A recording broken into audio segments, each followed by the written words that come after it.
want to thank everyone for showing up tonight. In what Bay Justice takes great pride in hosting is its second judicial forum. We hope to do this in the years coming. I hope everyone got a copy of the insert that was in the program because it brought to everyone's attention the historic significance of tonight. We intend to put a copy of the program and a DVD recording of the evening into the archives at Bay County Historic Society, and hopefully in time, community interest will grow in judicial races because they're so often neglected and ignored by the public, unfortunately.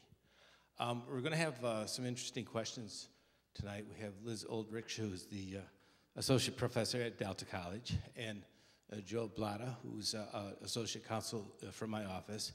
Unfortunately, we could not have Paul Stevenson with us again. He was here in July, and Paul was notified yesterday of a higher court decision in his client's favor. So a case is being remanded for a very rapid evidentiary hearing. So the long and short of it is that he's under the gun. And he's in a heated kitchen, so he can't be here, though he wanted to. And Paul did a great job last time, so unfortunately, on such short notice, I was not able to get somebody else to replace him. The question was asked before we started tonight, and I apologize for the late start. We had some technical problems, ironing it out with some new equipment. And the question was asked of me, where do you get the begging card that was flashed up on the screen? There are begging cards in the back of or actually in the front of the theater, and they're out there for anyone who wants to sign up and join. We would encourage that. And the explanation is right on the card as to what that's all about. So I know we're here to listen to the candidates, not with me. I want to remind everyone, though, that following the evening, there's going to be a wine and cheese reception, open house at the office building, and hopefully the candidates will be able to make it with you and discuss things of interest in the community. We're going to take this with the focus on the judicial forum, and if there's time permits, then we'll go into the community discussion that was promoted as part of the evening in the advertising that preceded tonight. With no further ado, I will say that we're going to have 2 to 3 minutes introduction from each candidate.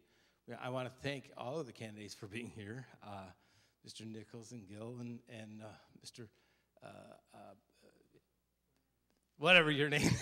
I'm sorry, Mr. Chainer. I see this guy every week of every year. But anyway, and of course, Judge Barnes. We're very thankful that they chose to come here tonight and share their words of wisdom with you. We're going to have an open mic later on. I would ask that everyone exercise discretion and caution in what they say, and be reasonable in your approach, and at all times civil, whatever that means in Bay City. When there is an open mic provided, we're going to limit people to a 30-second question. But again, the panelists of the professor and Joe, my associate lawyer, they're going to basically decide how many minutes to allow each question as they're posed to the candidates, because each question will really kind of hinge on the complexity and the involvement in what all would be going into an answer. So I'm going to leave it up to their discretion as to the question is asked and how long they allow the candidates and how they want to single that there to end. So with no further ado, I'll turn it over to our panelists and ask that they proceed with whatever question they decide to do in terms of rolling the ball. And I want to thank them too for partaking.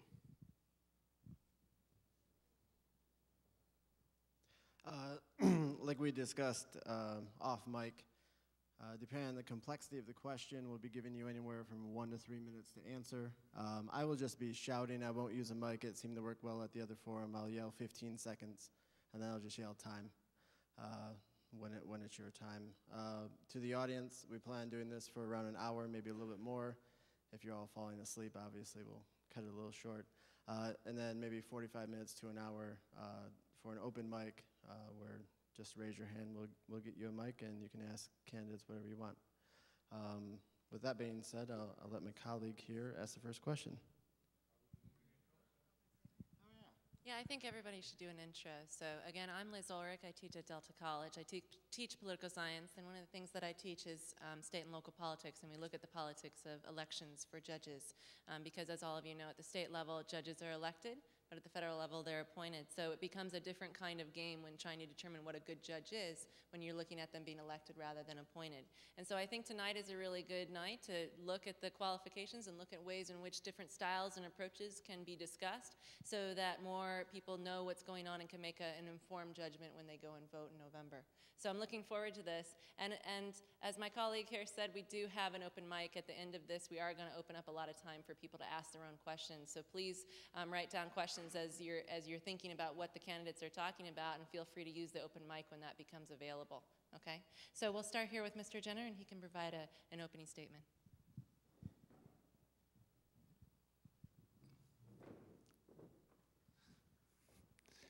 I'm Mark Jenner.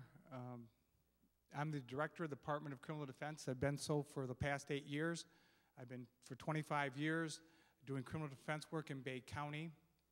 Before that, I was in private practice.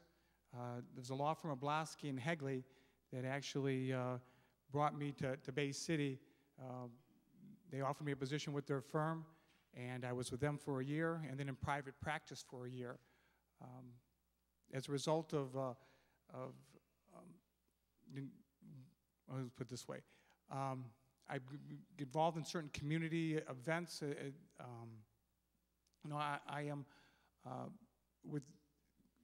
I have a passion for our community, and that's why we stayed and we came here 27 years ago.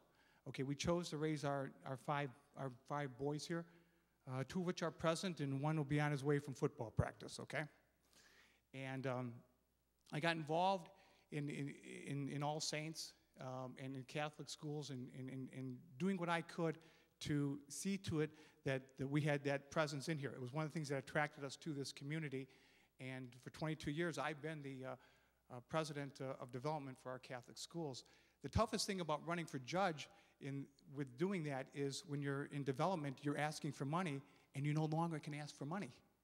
And so that's been one of the challenges this time. Also, in my legal career, I've been involved with the Bay County Community Corrections Board. And that is a board that is representatives of the police and the sheriff's department, prosecutor, judges, and that. And I'm part of that board so that we can better serve the community, okay, and understanding that we have to look for alternatives in sentencing because we have limited space in our jail, and that we need to look for those type of alternatives in how we can better serve our community. And also, I've been recently, the last 2 years, in the Lions Club, and I've enjoyed that experience. Most of the men in that club are older and retired, but what a service they do provide and for our community. And I've been nominated on that for the Hearing and Vision Board, and looking forward to serving there. Just that with this year, it hasn't been a good year for me to do that because of campaigning. But I believe when you look at my qualifications, because really what you're doing, you're examining resumes and qualifications, and you're going to find that the district judge's position is, 25 years.